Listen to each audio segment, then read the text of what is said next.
Princess Elizabeth Challenge Cup. A couple of local schools in here. Winchester College, you can see, lined up and poised on the Berkshire station. Now let's have a look at the start here, up against Reading Bluecoat, another local boat.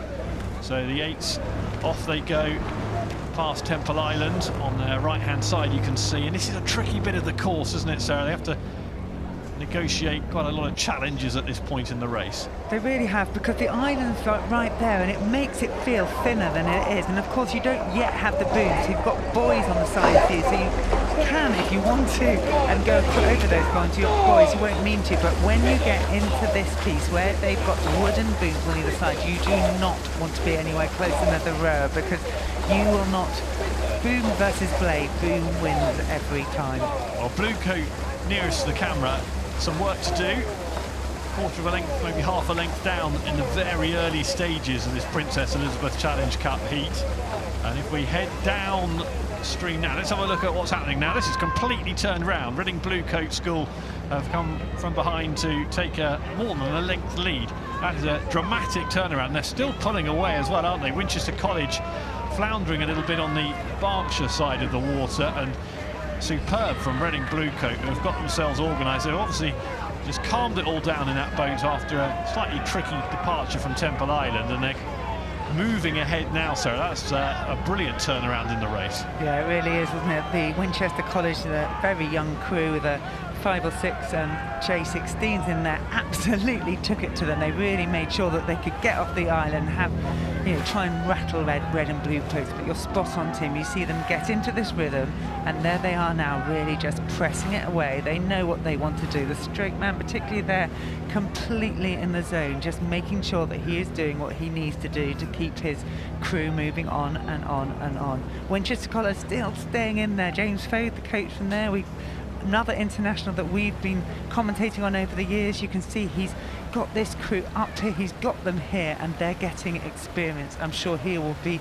working with them in years to come, and we'll see them back and back again at the regatta. Yeah, James Fode in the GB Men's 8 in the London 2012 games. The coach, very experienced coach, but so impressive from Reading Bluecoat, because it would have been easy to have been disturbed, a bit rattled by the early lead that Winchester took. They stayed super composed and just worked their way back into the race, and look at that for a lead they've forged here. Yeah, and I think that's really interesting observation, because when you're doing 6-lane racing, what a lot of these guys will have done, these guys had won the Championship 8, the British Champs 6-lane racing in 23.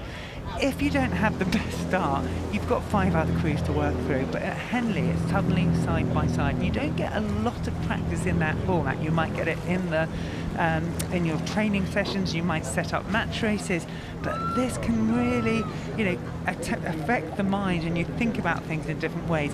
You have to do just what you do when you're 6-lane racing. Get yourself into the rhythm. It's a rhythm-based sport.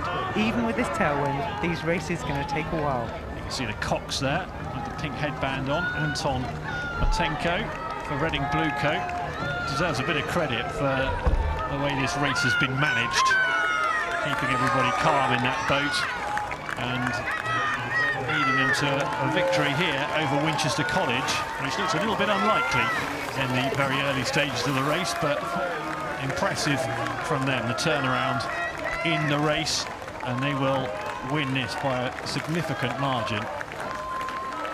Well done to Winchester College for the start of the race and making it an exciting contest, but Reading Bluecoat there safely through to the next round in the Princess Elizabeth Challenge Cup. And Winchester College racing to the end. Reading Bluecoat, you can see it's the effort it's cost them, but through to the next round.